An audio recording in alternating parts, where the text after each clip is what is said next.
I did get a wild hair up my ass about a year ago to keep working out and like to push it a little bit. I had this amazing opportunity, right? I went over to the Middle East for a little while to perform for our troops, which was incredible. Fellatio mostly, but still.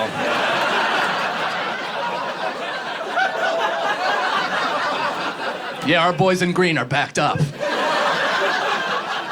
I think the question is, how much do you all love your country? I'm a patriot. I went over there, rolled the sleeves up, and got to work. I love watching homophobic troop supporters try to process what I just said. Like, wait, so we spent 24 hours in a plane just to go over there and suck a bunch of troop dicks? I don't get it. This is totally against what I'm saying, but I guess don't ask, don't tell, you know?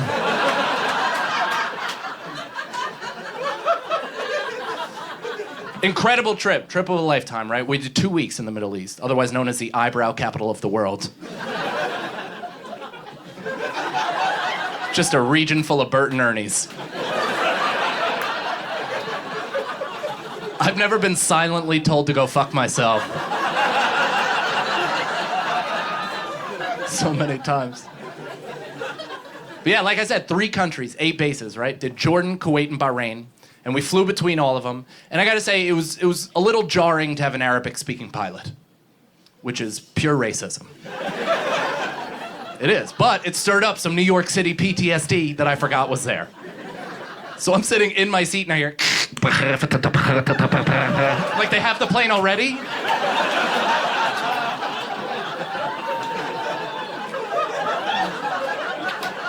Yeah, your sensitivity is noted and I'm not impressed.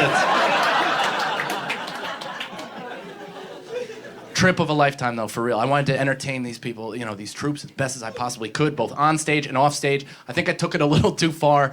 I volunteered to get bit by one of those marine dogs. Have you guys ever seen the videos, the YouTube, where the guy puts on a full Michelin Man padded suit? They unleash a hellhound on him. The dog runs, bites his arm. He feels nothing. Everybody walks away smiling. That's not what happened to me. Yeah, usually they give you a big, thick, padded coat. They gave me a fucking windbreaker. It was very clearly sized for, like, a real man. Because when I put it on, I looked like a 4-year-old in my father's suit jacket. The arms are dangling, even fully zipped. It exposed my entire torso. One of the Marines turned to the other and goes, "Is this guy about to take a chest bite?" I go, "Am I about to take a fucking chest bite?" The other Marine was like, "No, dude, it's cool. The dog's pretty precise." I was like, that's not the language I was hoping to hear. At all. This is a big deal for me, too, because I've had a lifelong fear of dogs. Lifelong fear. Since I was 8 years old, when I was 8, I got Me Too'd by a poodle.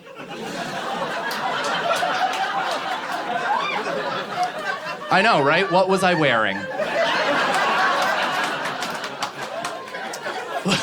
But it's true, I was on the floor at a family friend's party, I was playing with toys, this dog ran up on me, got on top of me, pinned me down. It was a standard size poodle. Pinned me down, started humping the shit out of me. I couldn't get up, none of the adults could hear my screams over their laughter.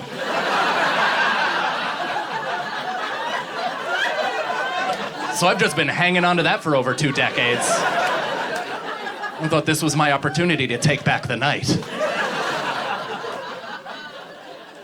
This was not a poodle. This was a 105-pound Belgian Malinois. Which is an absolute fur missile.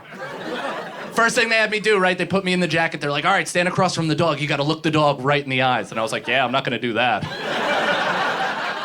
At all. They're like, "No, that's how it knows to attack you. It gets pissed." I was like, "That's exactly what I thought when you said it."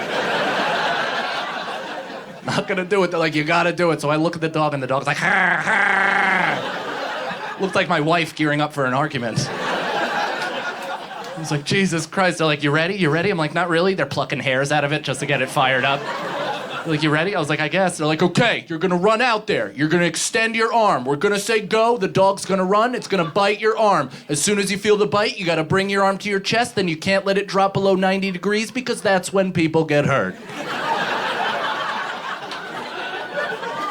I go, "Are you giving me fucking instructions right now on what to do mid-werewolf attack? How about you guys just pick me up off the ground, get the dog off me, and then wipe away my tears?" They all go, no, don't go to the ground. That's how people die.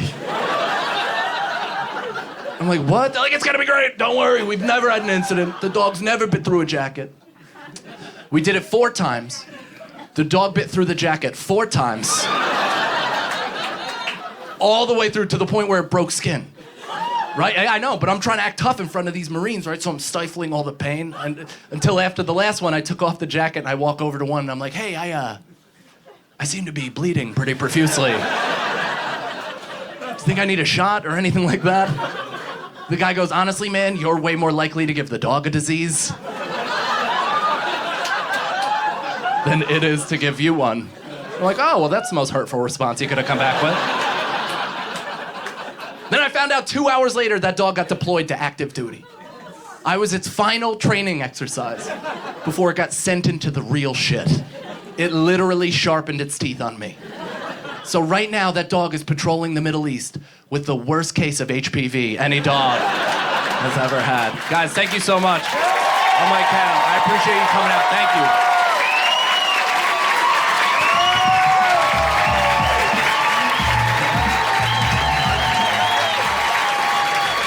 Mike Cannon, everybody. I mean, that's an hour. That was unbelievable. Unbelievable. And his hands are dripping in sweat, just like I wanted. Mike, that was fantastic, brother.